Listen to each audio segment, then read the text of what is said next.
You're ready? Okay.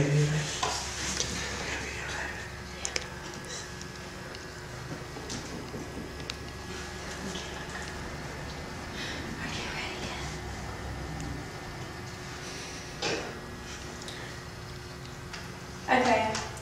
How many of you clean your plate every time you eat? Or do you leave a little bit? Come on. You the only one? I believe it. It's mine. How many of you have ever heard you need to finish all that because there's kids in Africa that don't have enough food to eat? Okay. Okay, do any of you realize that the seriousness of that statement? Or do you just kind of like brush it off because you're tired of hearing it and go ahead and finish eating? Yeah, pretty much. Okay, well today I'm going to tell you the seriousness of that statement, and besides telling you about starvation, I'm going to tell you about diseases that children face and the other things that happen to them in Africa mainly, is what I'm going to talk about. Hunger is a daily reality for 963 million people in the world, and every 5 seconds a child in Africa dies. So that's like, I don't know, a lot of kids a minute.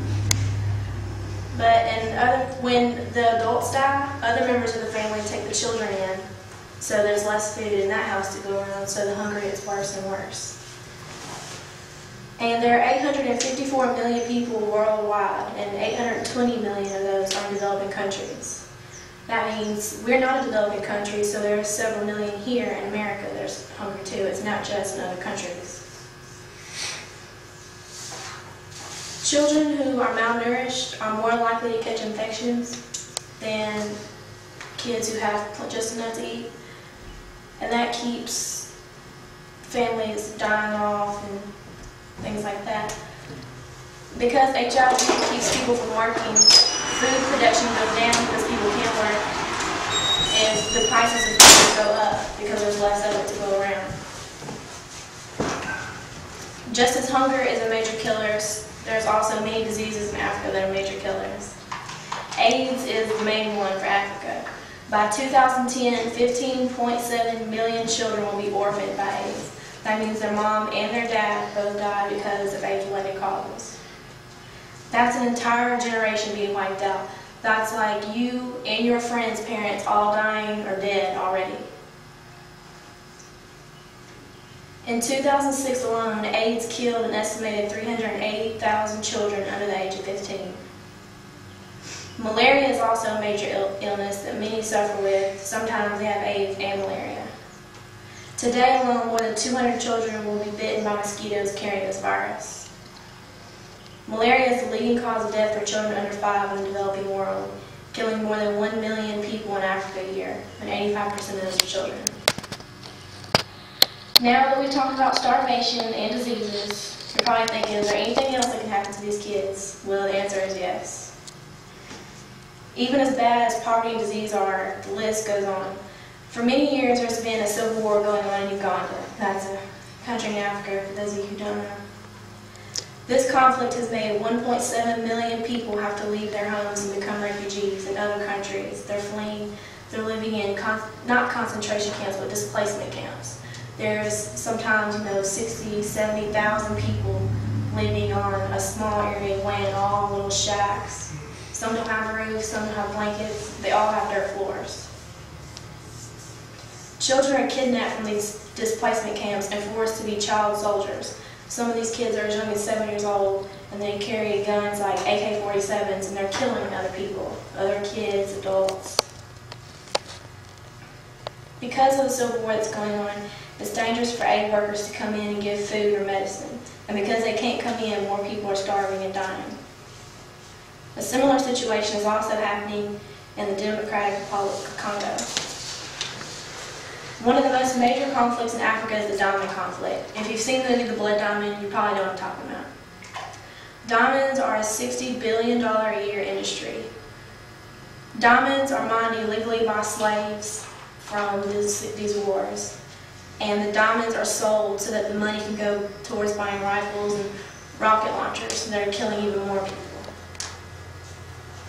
Child soldiers are a major problem throughout war-torn parts of Africa. According to UNICEF, more than 250,000 children under the age of 18 are child soldiers.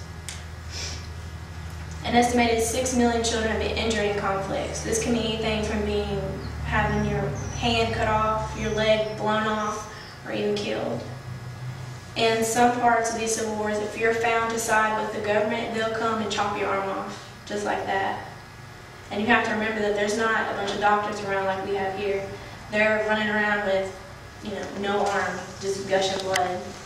They either die or it heals up and they keep getting infections or so on. Some of the ways these children are used are sex slaves, which are mostly girls, suicide bombers, mine sweepers, which means they walk across the field looking for mines. They either see them or they step on them and they get blown up. They're also used as spies or frontline soldiers, which means they get killed first. Remember, if this bothers you enough, which it should, you can write Congress asking for more funding to be sent to different organizations that's helping these kids. And you can write the president. You think that writing these people really is going to do any good, but the more letters they get, the more likely they are to do something about it. If you want to help and have something to do, you can pass it on to others. You can't just pass it on to others because you feel you're too young or you don't know how.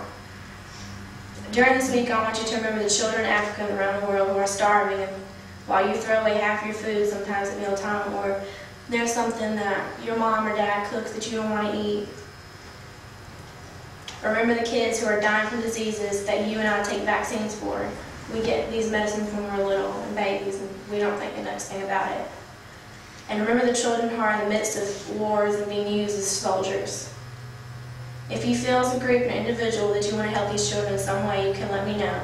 I work with an organization that helps these kids, and there are several things that small groups or individuals can do, so you just let me know.